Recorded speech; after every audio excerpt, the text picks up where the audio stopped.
Assalamualaikum warahmatullahi wabarakatuh. Perkenalkan, nama saya Muhtadin, kelas A10. Pada hari ini kita akan mempraktekkan implementasi terkait tentang sholat berjamaah. Perlu diketahui bahwa secara istilah sholat ialah suatu perkataan dan perbuatan yang diawali dengan takbiratul ihram dan diakhiri dengan salam. Sholat merupakan kewajiban kepada Allah Subhanahu wa Ta'ala, di mana sholat tersebut merupakan perintah Allah Subhanahu wa Ta'ala yang ketika Nabi Muhammad di Isra dan Mi'rajkan mendapat oleh-oleh sholat 5 waktu. Kemudian sholat itu memberikan kita faidah-faidah yang sangat penting. Sebelum ke faidah, kita terangkan dulu apa itu sholat dan perintahnya dalam 5 waktu. Sholat itu sudah diperintahkan aqimus sholata wa atuz zakat. Dirikanlah sholat dan tunaikan zakat. Inna sholata tanha anil fahsya'i wal munkar. Sesungguhnya sholat itu mencegah dari perbuatan keji dan munkar. Di dalam hadis juga diterangkan, awaluhu ma yuhasibu bil abdu yaumal qiyamah indallah as-sholat. Faidah sholatuhu sholahat amaluhu. Faidah fasadat sholatuhu fasadat amaluhu. Amal yang pertama ketika kita dihisab ialah sholat.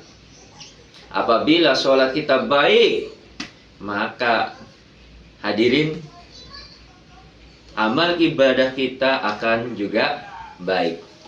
Tetapi ketika sholat kita jarang bolong-bolong, sholat subuh kesiangan, duhur dalam perjalanan, isya kecapean, maghrib ketiduran ya katanya.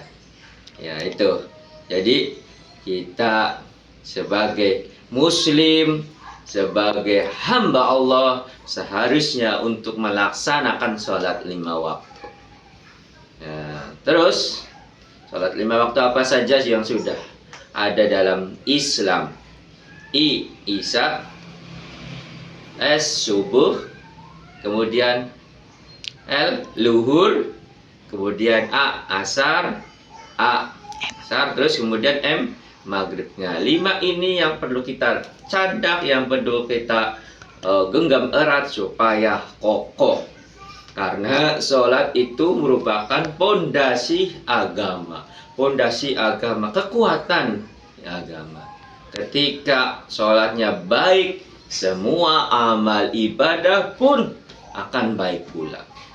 Ketika sholat kita buruk, sholat kita jarang sholat, kita sering meninggalkan sholat, kita selalu melalaikan sholat, maka ibadah pun ketika dihisab akan berkurang.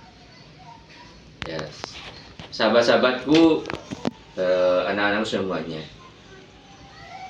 implementasi dari sholat 5 waktu ini merupakan hal yang sangat penting di dalam kehidupan kita. Yang pertama, sholat ialah mencegah perbuatan keji dan mungkar. Ya, ini merupakan yang mana ketika kita melaksanakan sholat, kita akan secara spontanitas akan mencegah perbuatan keji dan mungkar. Yang kedua, sholat merupakan mendekatkan diri kepada Allah Subhanahu wa Ta'ala. Ketika ada kumandang Allahu Akbar, maka hati kita akan tersentuh untuk selalu melaksanakan sholat. Ya, terutama hadirin yang berbahagia, kita untuk selalu menjaga sholat 5 waktu, syukur-syukur dikerjakan secara berjamaah, secara bersama-sama, baik dikerjakan di musola ataupun masjid. Ya. Selanjutnya, sholat itu merupakan rahmat dan permohonan ampun. Ya, ini yang secara istilah ya, rahmat dan permohonan ampun. Ya, ketika kita selalu melaksanakan sholat, inna sholati wa nusuki wa mahyaya wa mamati lillahi rabbil alamin. Itu kan, sesungguhnya sholatku, ibadahku, semuanya kepada Allah Subhanahu wa ta'ala. Hadirin ya yang berbahagia, yang terakhir, sholat 5 waktu secara berjamaah itu faedahnya besar. Satu, sebagai dari segi pahalanya 27 derajat. Yang kedua, dari segi sosial itu merupakan apa? Merupakan hal untuk selalu bersama-sama sholatnya. Ya, meskipun makmumnya nggak bisa baca suratul Fatihah atau nggak bisa baca, yang penting kita dalam satu kebersamaan berjamaah. Mudah-mudahan kita selalu bareng-bareng untuk selalu menjalankan sholat berjamaah. Mungkin itu saja ya, fadilah dari sholat berjamaah. Wallahu muwaffiq ila aqwamit thoriq. Wassalamualaikum warahmatullahi wabarakatuh.